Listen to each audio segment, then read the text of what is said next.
If his predictions sound at all reasonable, you can be quite sure that in 20 or at most 50 years, the progress of science and technology has made him seem ridiculously conservative. On the other hand, if by some miracle a prophet could describe the future exactly as it was going to take place, his predictions would sound so absurd, so far-fetched, that everybody would laugh him to scorn. This has proved to be true in the past, and it will undoubtedly be true, even more so, of the century to come. The only thing we can be sure of about the future is that it will be absolutely fantastic. So, if what I say now seems to you to be very reasonable, then I'll have failed completely. Only if what I tell you appears absolutely unbelievable have we any chance of visualizing the future as it really will happen. Let's start by looking at the city of the future. Some people think that it will be like this,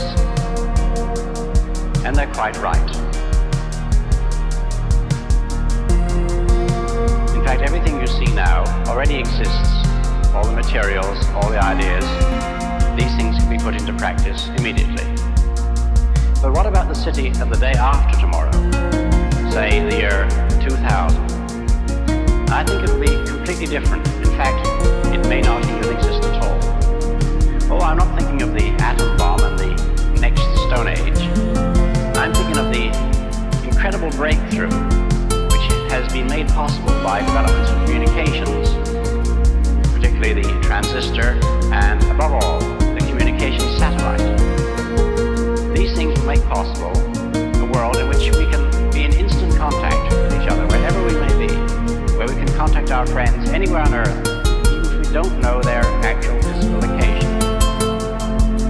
It will be possible in that age, perhaps only 50 years from now, for a man to conduct his business from Tahiti or Bali just as well as he could from London.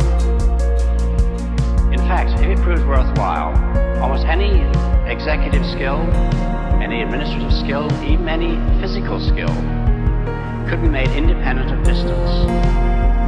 I am perfectly serious when I suggest that one day we may have brain surgeons in Edinburgh operating on patients in New Zealand. When that time comes, the whole world will have shrunk to a point, and the traditional role of the city as a meeting place for man would have ceased to make any sense. In fact, men will no longer commute, they will communicate. They won't have to travel for business anymore, they'll only travel for pleasure.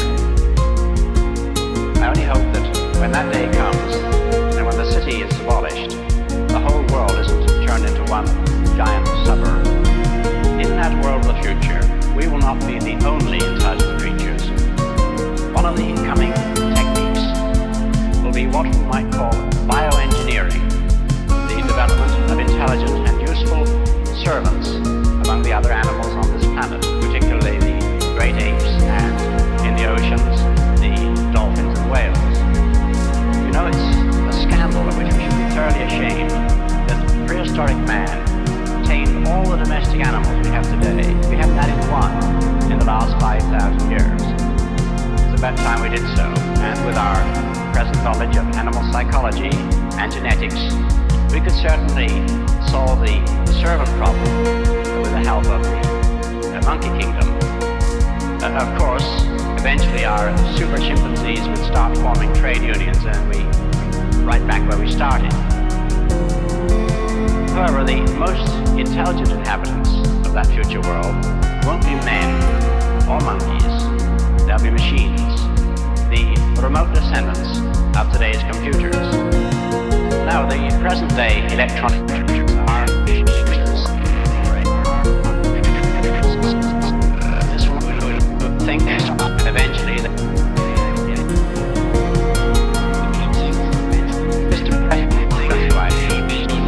he superseded the Cro-Magnon and Neanderthal men, and we presume we're an improvement. I think we should regard it as a privilege to be stepping stones to higher things.